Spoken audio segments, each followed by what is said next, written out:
So Tupper, thanks for talking to us today. Can you tell us a little bit about the Center for Effective Practice? Sure. We are a federal not-for-profit organization that was founded about 11 years ago. We actually started at University of Toronto and became independent, as I said, 11 years ago. And our main focus as an organization is helping providers do better, helping physicians, mainly doctors and nurses and so on, manage some of all the research and the information that comes out about new drugs and tests and so on.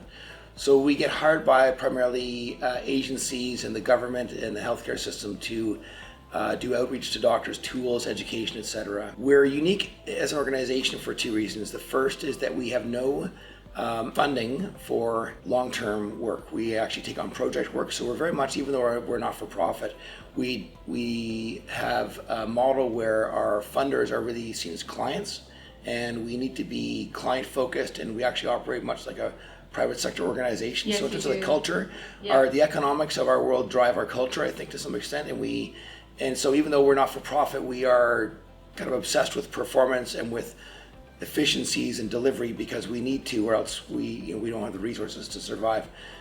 So we're very different, I think, than many people in the not-for-profit world. The second piece is that in healthcare, which is sort of the public system in Canada, we sit in the middle between the government and some of the large agencies and the hospitals that are the big power players in the system, and the frontline workers that we are trying to engage, and we've become a little bit of an intermediary between those two groups. So as an organization, we started 11 years ago with 3 employees, and we're now close to 30. So we have grown in those 10, 11 years.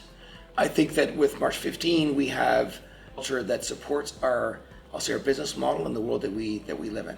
Yeah, you are unusual in that you're both entrepreneurial and you serve the public sector. So I love that crossover because I really want the public sector to do well. But I think sometimes approaching things from an entrepreneurial standpoint and that performance standpoint is more effective for the system and actually even for the practitioners in it. And it's unbiased advice, is it not?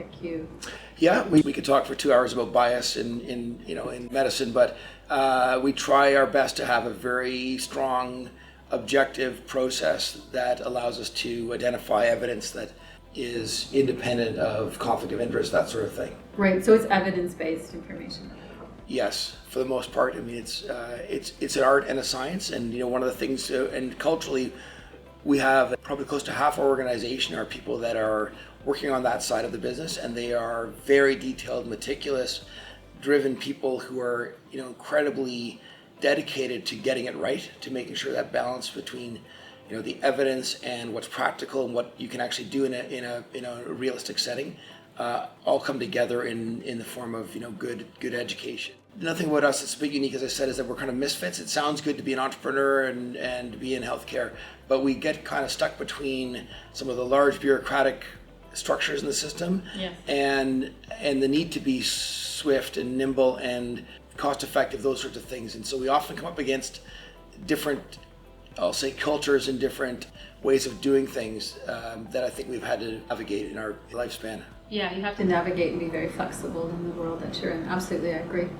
The other thing that we also have to do is a lot of selling. So we do, which is quite unusual in the not-for-profit, we do a lot of sales, we respond and pitch a lot of people, and we're always looking for revenue because we need that. We don't have any stable income. We don't receive any membership dues or anything like that. So we have to be always looking ahead and looking down the road for revenue and for a sustainable financial future. Yeah, and from my perspective, I've said this to you before, that you remind me of a founder. You did found this organization, and it's interesting because we deal with private sector organizations that have some similar problems to you. So while you serve the public sector, you do very much, from my perspective, function as a private sector organization, as you're saying, in many ways.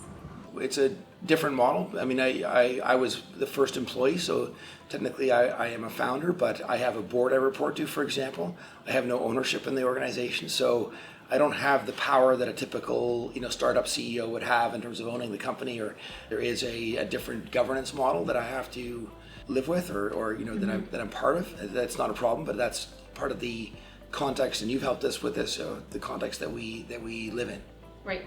That's helped us too. That's what's made us successful, I think. Sure, it's like a board of advisors, and So can you just say a little bit about what it's like to work with us in your organization, Center for Effective Practice?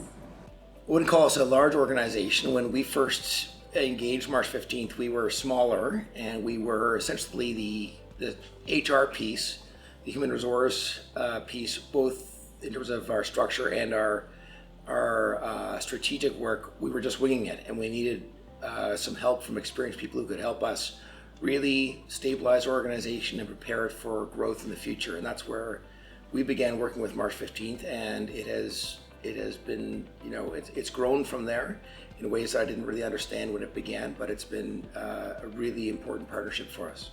Okay, thanks so much. And what's important about it from your perspective?